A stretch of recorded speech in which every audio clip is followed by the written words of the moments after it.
तुम मुझसे कहती हो कि ये शराब छोड़ दो, पर मैं कहना चाहता हूं कि अब मैं ये शराब छोड़ नहीं पा रहा।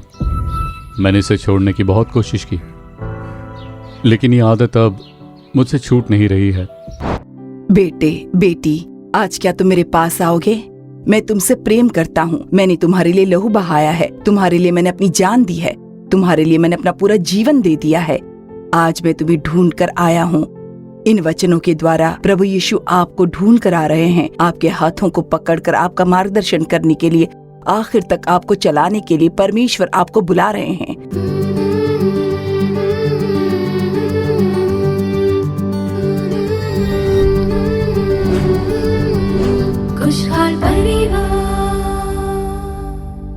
खुशहाल परिवार के सारे दर्शकों को प्रभु यीशु मसीह के नाम में प्रेम भरा अभिवादन। हर एक हफ्ते इस कार्यक्रम के द्वारा परमेश्वर कई परिवारों को आशीष दे रहे हैं। परमेश्वर महान कार्य कर रहे हैं, इसीलिए हम लोग परमेश्वर का धन्यवाद करते हैं। पिछले हफ्ते शराब से होने वाली समस्याओं के बारे में देखा, तो इस हफ्ते शराब के नशे से परमेश्वर कैसे छुटकारा देते हैं उसके बारे में हम कार्यक्रम देखेंगे। ये नशे की आदत सिर्फ नशा करने वालों के लिए ही नहीं, उनके भरोसे रहने वाले उनके परिवारजनों को भी, और इतना ही नहीं आसपास वालों को भी बहुत ही प्रभावित करता है। आज देश में होने वाली कई समस्याओं के लिए सबसे मुख्य कारण ये शराब का नशा ही है, और कोई ये सच्चाई झुटला नहीं सकता। अगर स्थिति को बदलना है तो शराब का नशा करने वाले लोगों को एक छुटकारे की जरूरत है। जो पाप करता है वो पाप का दास है, ऐसा लिखा गया है। तो पाप से अगर छुटकारा चाहिए तो प्रभु यीशु मसीह ही एकमात्र रास्ता है। अगर पुत्र तुम्हें स्वतंत्र करेगा तो सच में तुम स्वतंत्र हो जाओगे। आपके परिवारजन अगर कितने भी सालों से शराब के नशे के आदी हैं, तो हमारे प्रभु यीशु मसीह उन्हें छुटकारा देने के लिए सामर्थ्यशाली हैं। आइए सबसे पहले देखते हैं ज्योति बहन कार्यक्रम। ज्योति बहन। राजा, अपने परिवार का भी तो सोचो। तुम्हारी पत्नी, बेटी, उनके दिल पर क्या बीतती होगी। ये तो अच्छा हुआ कि तुम्हारे पास तुम्हारे पिता का घर है। अगर वो भी नहीं होता, पिछले हफ्ते तो बीच रास्ते में बहुत बुरी हाल में पाए गए थे तुम। मुझे बताया किसी ने।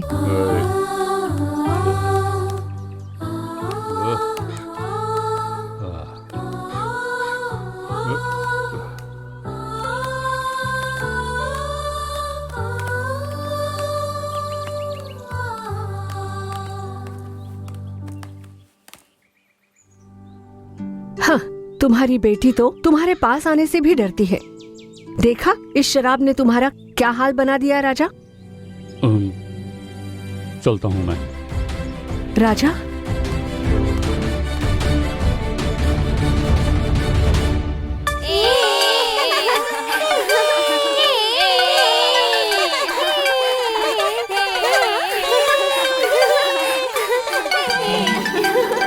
जॉन, सब लोग कहाँ जा रहे हैं? संडे क्लास जा रहे हैं। Sunday class? वहाँ पर क्या होता है? वहाँ कहानी सुनाई जाती है, गीत गाया जाता है और यीशु से प्रार्थना करनी सिखाई जाती है। चॉकलेट भी मिलती है वहाँ पर। क्या मैं भी आ सकती हूँ? मुझे वहाँ आने देंगे ना? हाँ हाँ बिल्कुल, मैं तुम्हें ले चलूँगा।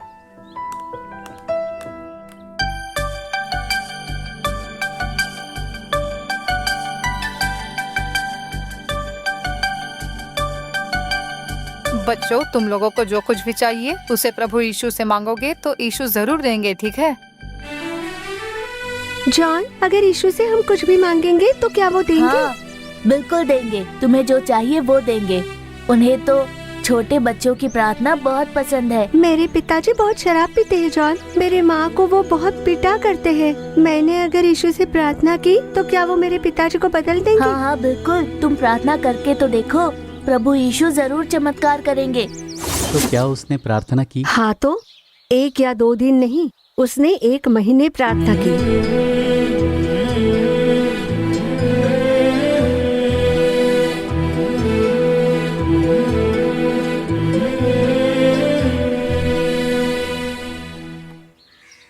ज्योति, कॉलेज के दिनों के बाद से ही मुझे शराब की आदत लग गई। तुम मुझसे कहती हो कि ये शराब छोड़ दो, पर मैं कहना चाहता हूँ कि अब मैं ये शराब छोड़ नहीं पा रहा। मैंने इसे छोड़ने की बहुत कोशिश की, लेकिन ये आदत अब मुझसे छूट नहीं रही है। तुम ही बताओ मैं क्या करूं। राजा, जो पाप करता है वो पाप का दास है, ऐसा बाइबल में लिखा है। तुम अब शराब के दास बन चुके हो और अब वही आदत तुम्हें कंट्रोल कर रही है। अगर तुम्हें इसमें से बाहर निकलना है तो सिर्फ एक ही रास्ता है। हाँ राजा, प्रभु यीशु मसीह ही वो रास्ता है। तुम्हारे लिए ही तो उन्होंने क्रूस पर अपनी जान दे दी, घायल हुए और अपनी जान भी दे दी, फिर से वो जी उठे। यीशु मसीह का लहू सारे पापों को दूर करके तुम्हें शुद्ध करेगा। शराब के नशे से तुम्हें छुटकारा भी देगा। तुम यीशु के पास आ जाओ, क्रूस के पास आ जाओ, तुम्हारा जीवन बदल जाएगा। मैं फिर शराब नहीं पीऊंगा।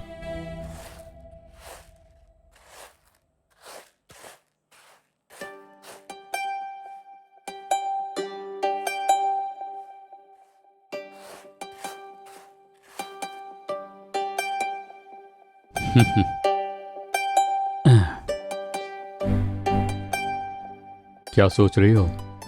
यही ना कि इसने आज शराब कैसे नहीं पी। आज तो मैंने पी नहीं है, पर पता नहीं ऐसे हमेशा ही रह पाऊंगा या नहीं। रह पाओगे पापा? क्या मतलब बेटी? हाँ पापा, प्रभु यीशु आपको छुटकारा दे सकते हैं। इसीलिए तो उन्होंने क्रूस पर अपना खून बहा दिया। अच्छा, तुमसे ये सब किसने कहा बेटी? मैं संडे क्लास गई थी ना, वहाँ पर मुझे ये सिखाया। पापा, मैं भी आपके लिए रोज प्रार्थना करती हूँ। यही बात तो उन्होंने भी कही थी, क्रूस क्रूस क्रूस। और ये भी वही कह रही है।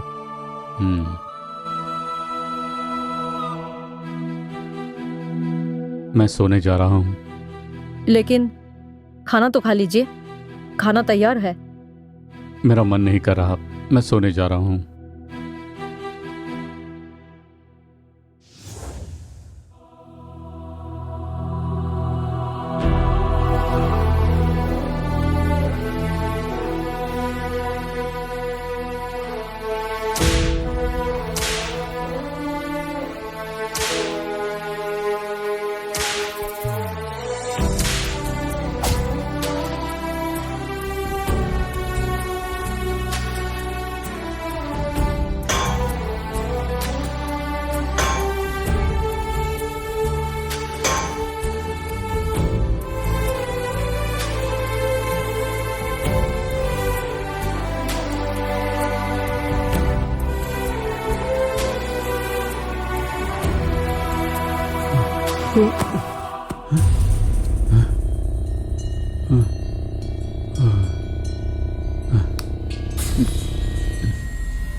राजा, शराब पी पी कर अगर तुम्हें कुछ हो गया तो तुम्हारी पत्नी और बच्ची का क्या होगा?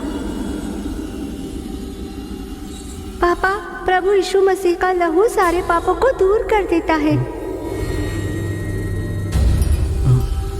शराब कैसे छोड़ पाएगा तू? उसे नहीं छोड़ सकता तू। तू देखना, कल फिर से शराब की दुकान पर जाकर खड़ा रहेगा।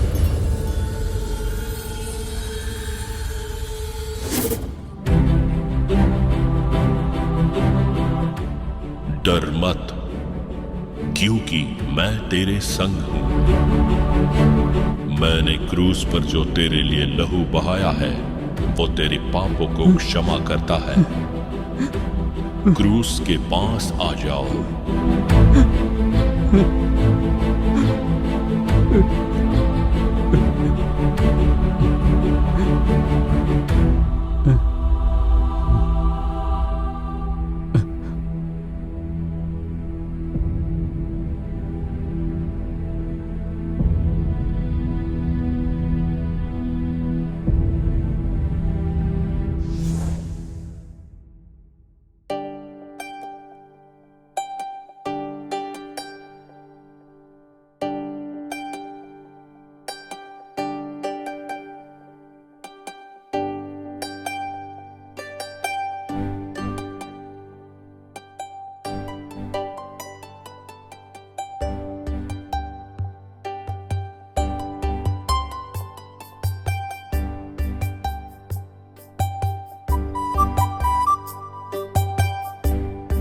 यहाँ आओ बेटी।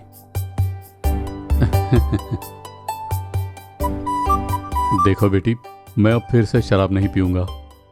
जैसा तुमने बताया था ना, प्रभु यीशु के लहू ने पापा के सारे पापों को धो दिया। अब एक खुशी, एक शांति मेरे मन में भर चुकी है। बहुत खुश हूं मैं भी बहुत खुश हूँ पापा। बहुत अच्छा बेटी। यीशु ने क्रूस पर जो लहू बहाया उसमें आज भी सामर्थ्य है और उसके लिए राजा एक बहुत बड़ी गवाही है। सही कहा माँ। तुमने देखा ना, आज वह परिवार समेत प्रभु की सेवकाएं करते हैं। बहुत अच्छी ड्रेस है ना? तुम्हें अच्छी लगी बेटी? मुझे तो बहुत अच्छी लगी। मैंने प्रभु यीशु से प्रार्थना की पापा। अच्छा माँ, चलिए हाँ घर चलते बेटा हैं। चलो। क्या बात है ज्योति दीदी, कहीं जा रही हैं आप? क्यों, हमसे नहीं बात करेंगी क्या? तुझसे क्या बात करेगी? हालत देखिए अपनी। हमें परेशान मत नहीं, करो, निकलो बेटा, यहाँ से। तुम जरा शांत रहो, चलो यहाँ से।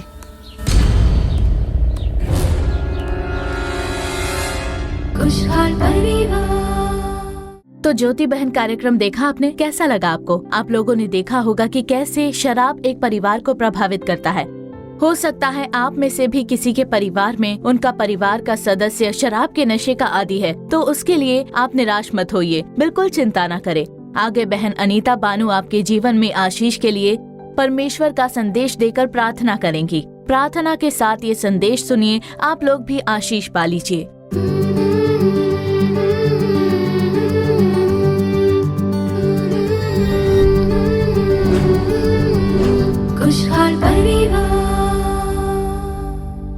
मसीह में हमारे प्रियजनों, परमेश्वर यीशु मसीह के नाम में आप सभी को हमारा प्रेम भरा अभिवादन। आज के इस दिन, इस कार्यक्रम को देखने वाले आप हर एक के लिए हम प्रभु की स्तुति करते हैं। आज के इस दिन शराब के नशे से कैसे छुटकारा पालें, उसके बारे में आज हम लोग ध्यान करेंगे और फिर हम प्रार्थना करेंगे। एक इंसान किसी एक पाप के अधीन हो जाता है, शराब के नशे के अधीन हो जाता है, ये जानकर कि वो गलत है। उन्हें ये एहसास होता है, वो जानते हैं ये, लेकिन उसमें से छुटकारा नहीं पाते और बहुत तड़पते हैं। तो देखिए, यूहन्ना अध्याय 8 और वचन क्रमांक 34 में लिखा हुआ है कि जो कोई पाप करता है वो पाप का दास है। तो ये एक दासत्व की आत्मा है। तो उसमें से छुटकारा पाने के लिए जो कोई सोचता है, कोशिश करता है, लेकिन उसमें से बाहर नहीं निकल पाते और बहुत तड़पते हैं। तो ये कौन है जो दास बना लेता है? इसमें से कैसे छुटकारा पा सकते हैं? कौन है जो इस दासत्व से छुड़ा सकता है? ये हमारे आगे प्रश्न है। तो परमेश्वर प्रभु यीशु मसीह हमें इस पाप से छुटकारा देने के लिए इस संसार में मानव रूप लेकर आए थे। तो प्रभु यीशु मसीह यही कहते हैं कि जो पापी है उन्हें मन फिराने की बुलाहट देने के लिए मैं आया हूँ। लूका अध्याय 5 और वचन क्रमांक 32 जब आप लोग पढ़ते हो तब आप इसे समझ पाओगे। तो देखिए, पापियों का उद्धार करने के लिए ही प्रभु यीशु मसीह इस संसार में आए। प्रेरित अध्याय 4 और वचन 12 जब आप लोग पढ़ते हो तो वहाँ लिखा है कि प्रभु यीशु के अलावा किसी और के द्वारा उद्धार नहीं है, स्वर्ग के नीचे मनुष्य में और कोई दूसरा नाम नहीं दिया गया जिसके द्वारा हम उद्धार पा सकें, जो हमारे पाप क्षमा कर सके। वो अधिकार और किसी को भी नहीं दिया गया, ऐसा पवित्र शास्त्र में लिखा गया है। अगर ऐसी बात है तो इस संसार में एक मनुष्य किसी भी जगह जाकर पाप की क्षमा को नहीं पा सकते हैं। हो सकता है कि वो लोग तात्कालिक छुटकारा महसूस करें, पर अगर पुत्र स्वतंत्र करें, मतलब अगर प्रभु यीशु मसीह हमें स्वतंत्र करें, तो वो सही मायने में स्वतंत्रता है, ऐसा प्रभु का वचन कहता है। तो देखिए, जो मनुष्य परमेश्वर के चरणों पर आकर अपनी गलतियों को मानकर परमेश्वर से क्षमा मांगते हैं, वो ये छुटकारा पा सकते हैं, क्योंकि उनके पाप के अनुसार उन्हें दंड न देते हुए उन पापों के लिए जो दंड था उसे प्रभु यीशु मसीह ने अपने ऊपर ले लिया। ऐसे पहला पत्रस 2 अध्याय वचन क्रमांक 24 में हम लोग पढ़ सकते हैं। क्रूस पर उन्होंने हमारे पापों को उठा लिया और इसीलिए प्रभु यीशु मसीह मनुष्य को पाप से छुटकारा दे सकते हैं। इस बात को हम लोग जान पाते हैं। तो आज हमें अगर वो छुटकारा पाना है तो हम उसे कैसे पा सकते हैं? सबसे पहले तो हमारे मन में एहसास होना चाहिए कि हम पापी हैं, हमने गलती की है। वो एहसास हमारे मन में होना चाहिए और जब वैसा होता है प्रभु यीशु पश्चाताप करने वाले एक पापी के कारण स्वर्ग में बड़ा आनंद होता है, ऐसे लूका के 15वें अध्याय में और 7वें वचन में कहते हैं। तो अगर इस पाप से हमें छुटकारा पाना है तो सबसे पहले एहसास होना चाहिए, पापी होने का एहसास होना चाहिए। हम गलती कर रहे हैं, पाप करते हैं, उसमें से बाहर निकलने की कोशिश करते हैं लेकिन उसे छोड़ नहीं पाते। तो जिस पाप का एहसास हमारे मन में होता है उसे कबूल कीजिए। सबसे पहले तो हमें पाप को कबूल करना चाहिए कि हम पापी हैं, हमें उसे मान लेना चाहिए। तो देखिए वचन कहता है कि मन फिराओ और लौट आओ कि तुम्हारे पाप मिटाए जाएं। ऐसा हम प्रेरितों 3:20 में पढ़ते हैं। तो देखिए सबसे पहले मन फिराना होगा, हमें इसमें से बाहर निकलना होगा। ऐसी एक इच्छा हमारे मन में होनी चाहिए, मैं छोड़ नहीं पा रहा हूँ, नहीं कर पा रहा हूँ, ऐसे कहते हुए शराब नहीं पीना है। उस पाप में ही पड़े नहीं रहना चाहिए, उस पाप में से बाहर निकलने की हमें हर संभव कोशिश करनी चाहिए। जब हम कोशिश करेंगे तब प्रभु हमारी सहायता करते हैं। तो बस यही कहते हुए हमें पाप नहीं करना चाहिए कि मैं ये पाप नहीं छोड़ पा रहा हूँ। उस पाप से बाहर निकलने के लिए हमें लगातार ही कोशिश करते रहना है।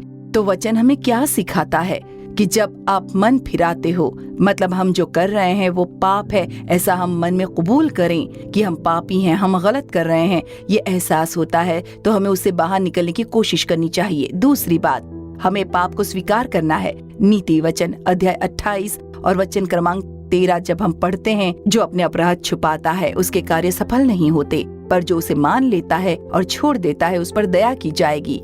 तो हमें पाप को क्या करना है?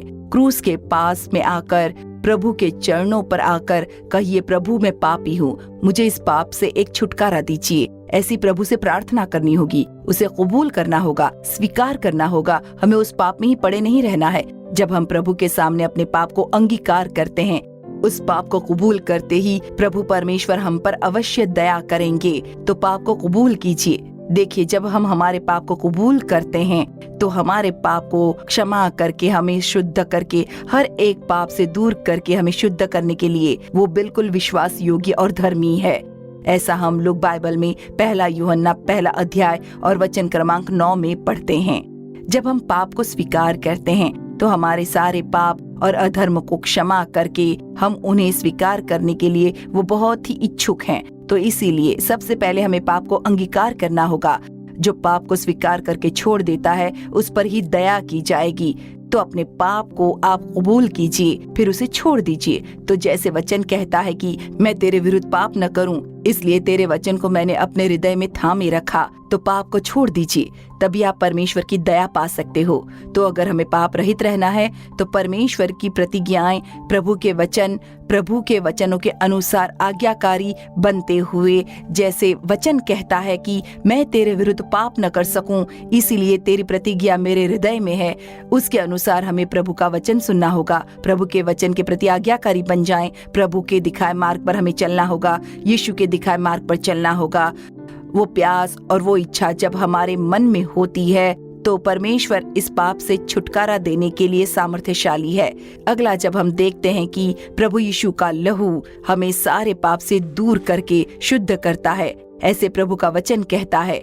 अब लहू बहाए बिना पाप की क्षमा नहीं होती, जैसे कि इब्रानियों अध्याय 9 और 22वें वचन में हम देखते हैं, लहू के बहाने पर ही पाप की क्षमा मिलती है। तो क्रूस पर हमारे ही पापों के लिए प्रभु यीशु ने अपना लहू बहाया है।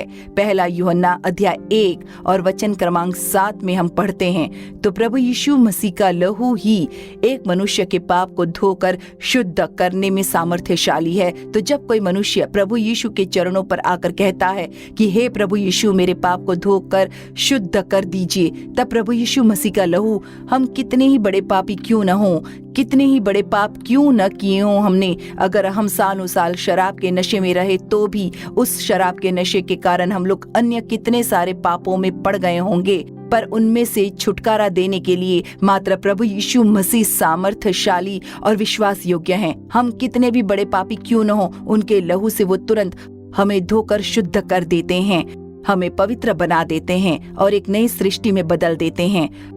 वही तो है कि यीशु मसीह का लहू हमें सारे पापों से दूर करके हमें पूर्ण रूप से शुद्ध कर देता है। अब आगे देखते हैं, प्रभु यीशु मसीह के लहू के द्वारा पाप की क्षमा नामक उद्धार प्रभु यीशु में हमें मिला है।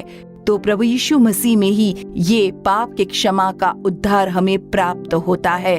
तो एक मनुष्य के पाप को प्रभु यीशु मसीह ने क्रूस पर उठा लिया, इसलिए उनके लहू द्वारा एक मनुष्य के पाप को धोकर पूर्ण रूप से शुद्ध किया जा सकता है। और जो पांचवा पहलू है, प्रभु यीशु मसीह को अपने निजी उद्धारकर्ता के रूप में आपको स्वीकार करना होगा। प्रभु यीशु को स्वीकार कीजिए। यूहन्ना 1 अध्याय और वचन क्रमांक 12 में हम लोग पढ़ते हैं, परंतु जितनों ने उसे ग्रहण किया उसने उन्हें परमेश्वर की संतान होने का अधिकार दिया, अर्थात उन्हें जो उसके नाम पर विश्वास रखते हैं। तो प्रियजनों, ये बड़ा सौभाग्यपूर्ण जीवन है। एक पाप के दासत्व में से प्रभु यीशु एक इंसान को बाहर निकालते हैं। प्रभु की संतान कहकर बुलाया जाना कितने सौभाग्य की बात है। भजन संहिता अध्याय 32 पहले 2 वचनों को जब आप लोग पढ़ोगे, जिन लोगों के पाप क्षमा हुए हैं और जिनके अधर्म प्रभु गिनते नहीं हैं, वो लोग धन्य हैं, ऐसा वचन में लिखा गया है। तो मेरे प्रियजनों, इस संसार में मनुष्य द्वारा ढूंढे गए आशीष कई सारे हैं, बहुत सारे हैं, और फिर भी प्रभु यीशु ने हमारे पाप को क्षमा कर दिया है। और स्वर्ग तक पहुंचने के लिए हम प्रभु के धन्य लोगों के रूप में चुना जाना बहुत ही बड़े सौभाग्य की बात है। इस संसार के उद्धारकर्ता की, इस संसार के सृष्टिकर्ता की, राजाओं के राजा की संतान के रूप में बुलाया जाना वास्तव में सबसे बड़े सौभाग्य की बात है। और इसीलिए प्रभु यीशु इस संसार में उतर कर आए, हमें उनकी संतान के रूप में बुलाए जाने के लिए। आज क्यों परिवार में इतने बड़े आशीष को देने वाले प्रभु यीशु के सामने हमारे पाप को कबूल करके छुटकारा पाकर खुशी के साथ जीने के अलावा और किसी चीज की मांग परमेश्वर नहीं करते। हमें जो दंड मिलना चाहिए था, उन सारे कार्य को प्रभु परमेश्वर यीशु मसीह ने क्रूस पर उठा लिया। हमें बस उनके पास जाकर चीजें सही करनी है। यीशु के लहू द्वारा धोए जाकर उनके बच्चे बनने के लिए ही तो प्रभु यीशु मसीह आपसे आज बात कर रहे हैं। तो प्रभु के चरणों में आ जाइए। प्रभु बड़े प्यार से आज आपको बुला रहे हैं। वो कहते हैं, मेरे बेटे, मेरी बेटी, कि आज तुम मुझे स्वीकार करोगे। तुमसे प्रेम करता हूँ, मैंने तुम्हारे लिए लहू बहाया है, मैंने तुम्हारे लिए जान दे दी है, तुम्हारे लिए मैंने अपना जीवन दे दिया है। आज मैं तुम्हें ढूंढ कर आया हूँ। इस संदेश के द्वारा प्रभु आपको ढूंढ कर आए हैं और परमेश्वर आपके हाथ पकड़कर आपको चलाने के लिए, आखिर तक आपका मार्गदर्शन करने के लिए प्रभु आपको बुला रहे हैं। और वो मुफ्त में आपको पाप की क्षमा प्रदान करते हैं। बिल्कुल मुफ्त में वो आपको आशीष प्रदान करते हैं, आपको शांति और खुशियां प्रदान करने वाले हैं। तो वो शांति आप क्यों नहीं पाते? आज आप प्रभु के चरणों पर आइए और इस छुटकारे को, इस आशीष को, पाप के क्षमा का निश्चय अगर आप पा लेते हो तो वो सौभाग्य की बात है। तो प्रभु के चरणों पर इस समय एक बार हम अर्पण के साथ जब प्रार्थना करेंगे, तब आप हमारे साथ प्रार्थना कीजिए। प्रभु के चरणों पर आकर आप लोग प्रभु से मांगिए, प्रभु के आगे घुटने टेक लीजिए, कहिए, प्रभु मैं ये नहीं छोड़ पा रहा हूँ, मुझसे ये पाप नहीं छूट रहा है। प्रभु मैं आज आपके चरणों पर आया हूँ। प्रभु के चरणों पर आप मांगिए, कहिए, प्रभु आपकी उपस्थिति में मैं आया हूँ। आज मुझे एक पूर्ण छुटकारा चाहिए, मुझे पाप के क्षमा का निश्चय चाहिए परमेश्वर। और यही प्रभु की अपेक्षा है। कभी न कभी प्रभु की उपस्थिति में आकर आप जरूर उनसे संगति करोगे। ऐसे प्रभु बड़ी बेसब्री से इंतजार कर रहे हैं। आप जितने भी बड़े पापी क्यों न हो, कई सालों से आप शराब के नशे में फंसे हों, जब आप प्रभु यीशु के पास आते हो, वो तुरंत ही आपके सारे पाप को क्षमा करके, आपके अधर्म को क्षमा करके, तुरंत ही प्रभु आपको छुटकारा देकर अपने बच्चों के रूप में अंगीकार करने के लिए वो बिल्कुल तैयार है। हे पिता, इस समय आपके बच्चे आपके चरणों में आए हुए हैं। इन लोगों के लिए ही कलवरी के क्रूस पर आपने अपनी जान दे दी है पिता, आपने लहू बहाया है पिता, अपने लिए अपने एक बूंद खून भी नहीं रखा। आप सर्व सामर्थ्यशाली परमेश्वर हो, इतने महान प्रभु परमेश्वर हो, पर इस मानव जाति के लिए, इस संसार के लोगों के छुटकारे के लिए, पाप की क्षमा के लिए, शराब के नशे से प्रभावित होकर छुटकारा पाने की इच्छा से जो बच्चे खड़े हैं, उनके लिए आपने अपना लहू बहाया है प्रभु। उसे याद करते हुए लोगों के लिए हम लोग आपकी ओर प्रार्थना करते हैं। हे प्रभु, ये बच्चे जो आपके सामने छुटकारे के लिए प्रार्थना कर रहे हैं, उनकी ओर जरा ध्यान दीजिए प्रभु। उन्हें छुटकारे की जरूरत है प्रभु, उन्हें वो छुटकारा दे दीजिए प्रभु। इन्हें आप स्वीकार कीजिए। जो कोई आपकी उपस्थिति में आकर मुझे छुटकारा चाहिए ऐसी प्रार्थना कर रहे हैं, उन सभी के लिए आप एक छुटकारा दीजिए प्रभु। हे प्रभु, हम आपकी स्तुति करते हैं, आपसे संभव है। आपका वचन कहता है कि आपकी उपस्थिति में आने वालों को आप कभी भी त्यागते नहीं हो। हम जानते हैं कि किसी को भी आप दूर नहीं करोगे पिता। आपके पास आने वालों को आप स्वीकार करते हो और आशीष दीजिए। आपकी क्षमा का निश्चय देकर इन बच्चों को नया जीवन प्रदान करें। उस प्रेम के लिए हम आपकी स्तुति करते हैं। सारी महिमा हम आपको ही देते हैं। प्रभु यीशु मसीह के प्यारे नाम में प्रार्थना करते हैं हमारे अच्छे पिता। आमीन आमीन। तो हमारे प्रियजनों, आज का ये कार्यक्रम आपके लिए आशीष रहा होगा, ऐसा हमारा मानना है। आपको जो भलाई और आशीष मिला है उसे हमें बताना मत भूलिएगा। आपकी जो कोई भी प्रार्थना विनती है उसे चिट्ठी के द्वारा, ईमेल के द्वारा हमें बताइए। आपके लिए प्रार्थना करने और सलाह देने के लिए भाई मोहन सी लाजरस और परमेश्वर के दूसरे दास तैयार हैं। जीसस रिडीम सोशल मीडिया में हमारे दूसरे कार्यक्रमों को देखिए, जिनमें भाई मोहन सी लाजरस आपके लिए विशेष प्रार्थना करेंगे। अपने बच्चों को भी उन कार्यक्रमों से जोड़ने के लिए प्रोत्साहन दे। फिर अगले कार्यक्रम में आपसे दोबारा मुलाकात होगी। तब तक प्रभु की महान कृपा आपके संग बनी रहे। For further details and prayer support, contact Jesus Redeems Ministries, Nallumavadi, Tuticorin District, 628211. Our phone number 04435454545. Email info@jesusredeems.org. Our website www.jesusredeems.com. God bless you.